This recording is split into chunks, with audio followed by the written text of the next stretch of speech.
Oh, face à face. Thank you, Lord. Thank you, Jesus. Thank you, Holy Ghost.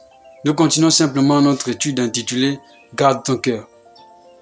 À travers cette quatrième partie, nous croyons que Dieu va encore vous bénir. Nous avons conclu avec la troisième partie en disant simplement que pour ces filles, ces femmes qui ont vécu ce genre de choses, leur caractère est devenu comme une forteresse d'impolitesse, d'insoumission, une forteresse de cupidité, sans gêne, etc.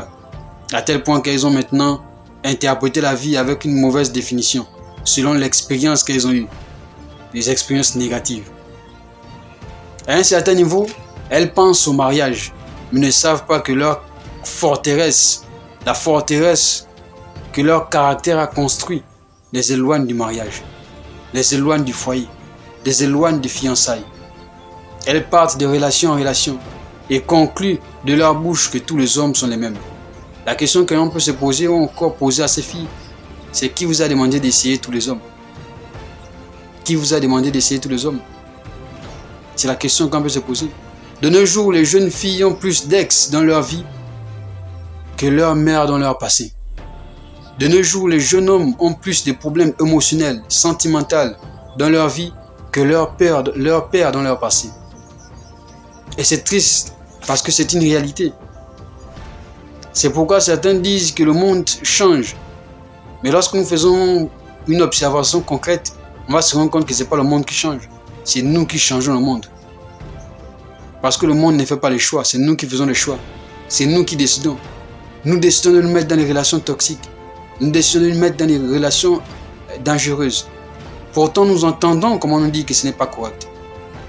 Mais nous sommes tellement têtus parfois que nous nous laissons entraîner.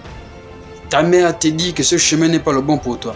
Ton père te dit que ce chemin n'est pas le bon pour toi. Mais toi, tu t'aventures en disant que votre temps est passé, maintenant c'est notre génération.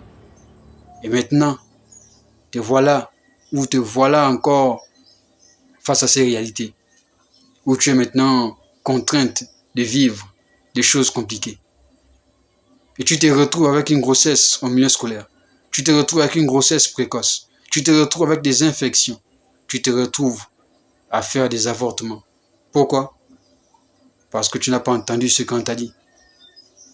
Tu as gardé tes amitiés. Tu as gardé tes relations. Mais tu n'as pas appris à garder ton cœur. Et voilà comment la vie devient amère pour toi. La vie devient noire pour toi. Et tu te dis que tout le monde est pareil. En réalité, ce sont tes expériences qui te font vivre le même scénario. Pourquoi? Parce que tu as appris à garder tes relations, mais tu n'as pas appris à garder ton cœur. Et c'est ça le véritable problème. Parce que garder ton cœur, c'est synonyme de garder ton corps. Tu ne peux pas garder ton cœur et ne pas garder ton corps. Parce que les deux vont de pair. Là où ton cœur se trouve, ton corps finit par partir là-bas. Si ton cœur part dans un conseil qu'on te donne, ton corps va suivre. Parce qu'entre les deux, il y a un lien. Entre les deux, il y a une connexion. Entre les deux, il y a un partenariat. C'est la raison pour laquelle Jésus nous dit, là où est ton trésor, là aussi sera ton cœur. Et Proverbe nous dit, garde ton cœur plus que toute autre chose. Plus que toute autre chose. Il n'a pas dit garde tes amitiés plus que toute autre chose. Il n'a pas dit garde tes relations plus que toute autre chose. Mais il a dit garde ton cœur plus que toute autre chose. Nous croyons que le Seigneur vous a encore béni à travers cette quatrième partie. Et nous allons continuer prochainement, face à face.